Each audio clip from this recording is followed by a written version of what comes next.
tonight. I want to start with the Nixon family. What happened to their children is everybody's worst nightmare. In 1995, mom Cheryl Nixon and her husband Mark got word that 4 of their 6 children were in a terrible car accident. Their 2 sons, Rob and Reed, had their necks broken.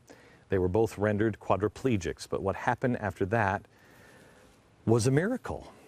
Cheryl and Mark Nixon are here with their 3 children that were in that car accident. Reed, Natalie, and Rob joins us from California. Who wants to tell the story first as a parent of what happened that night and what condition everybody was in? The night of the accident? Yeah, what happened to the family and how did everything change? Our 2 oldest daughters were away at college, and the 4 were at this church youth activity, and they were coming home from that, and we got the call that they were in an accident. And so I called Mark at work, and he came from Boston, and I came from Western Massachusetts, and found that Reed and Rob were both paralyzed on ventilators with bruised hearts and collapsed lungs, and they were like the same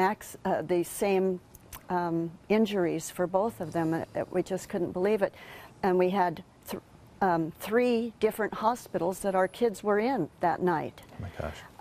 And so we didn't know what to do exactly, but we ended up where Reed and Rob were, and we spent several days there with them. Your life forever changed. Forever changed. And their life forever changed. Yes. Okay. Now let's fast forward to the point where Mitt Romney comes into your life. Do you know him at all? We know of him. We know of him. Yeah, Mitt we knew he lived in Belmont, and he had been a prominent person in politics in Massachusetts up to that time. And we knew Mitt had been our stake president. Let me explain that in case, if you're a Catholic, that's kind of almost like a cardinal or a bishop. Now it's bigger than a bishop. It's more like a cardinal. He oversees a whole region of people. So was he your stake president then? No, he had been released from that calling, and as they periodically make changes. So he's a regular schmo. That's right. And he's not serving in any official capacity, and you've never met him. We were not acquainted with each other. What happens? So the boys had been in rehab for over 6 months, and they were just arriving home late in the fall. And we were up to our first Christmas, and it was kind of a bleak time for us. I mean, this was a whole different way of what we're going to do at Christmas time, which had always been a big family time for us. Oh, and here we had 2 sons who couldn't even open their own presents. We just didn't know what to do for them. How are you guys financially at this time? Well, fortunately, we had insurance, and I was a professor. I am a professor at Bentley University, and I had excellent medical coverage. Okay. But we didn't have anything extra at this point at all. Okay. So Mitt gave me a call at work and said, I'd like to do something for Reed and Rob for Christmas. And I thought, well, gee, thank you. That's appreciated.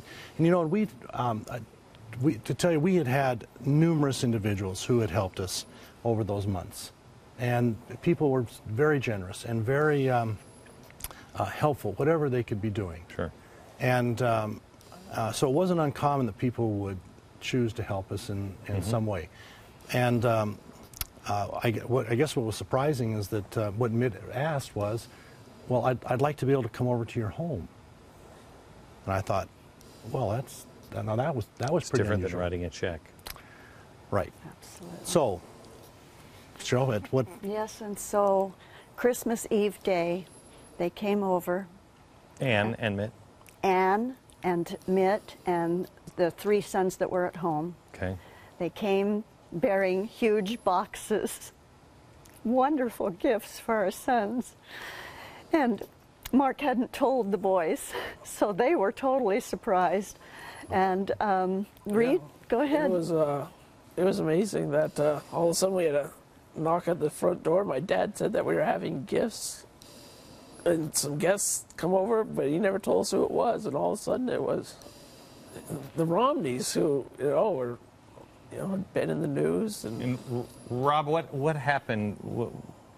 What did you experience when they got there? What did they do? It was kind of the same. It was just kind of initial shock. It was, and with the gifts, the boxes, we just saw huge boxes coming in, and we weren't. It was just initial awestruck, and so it was an amazing surprise and gesture and everything,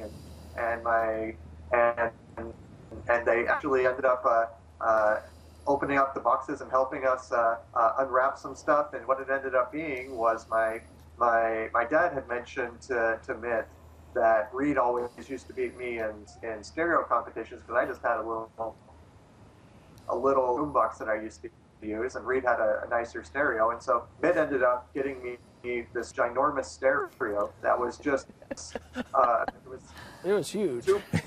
You're losing. You were losing then. Oh yes. Yeah.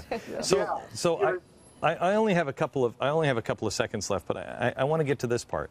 It wasn't just that one day, was it? No. In fact, what was remarkable after that is that Mitt actually came and participated in road races that we had at Bentley University and other road races. He contributed to the to golf tournaments that we had for benefits, and then he pulled me aside really early on in this. He said, "Mark, I want you to know that I will pay for Reed and Rob's entire college education. This is an expense you will not have to ever worry about."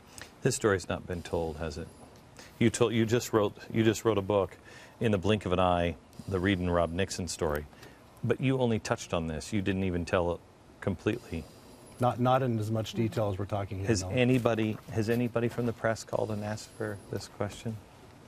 There's been a couple of requests. Are you listed in the phone book? Because maybe they'd have a hard time finding you. All right. Yeah, we would be happy to talk to anyone that has ever reached us. Genuine guy? Well, I'll tell you the more important part of the story in this that's always touched me, and that is that it wasn't just his administrative assistant sending a big check, which would be nice, would have been so appreciated. Yeah. But he shows up on Christmas Eve day, when I would have expected families to be in New Hampshire, skiing in Utah, down the Caribbean, on their own vacation. And yet, what are they doing on Christmas Eve? He comes to the home, and it's Mitt and it's his sons. So the message is, this is what the Romneys do on Christmas. They're out, instead of vacationing, they're visiting the needy. Well, geez, now I feel guilty. That's not really... That's actually, to me, has been more important to me than the financial help he gave. And he's done it again and again and again personally. With you guys? Yes, he hasn't, after the initial experience of showing up, he didn't check that off his list and say, I did my duty, which would have been phenomenal. He has, year after year, shown up at 5K races to run the event and participate. Well, I want to thank you guys for coming on, and I want to apologize because I hear we sent you American Airlines. I don't know who on my staff did that, and I hear it didn't go well for you. Well, we made it here. You made it. You made it. All right. Thank you very much. God bless you. Thank you. Back in just a second.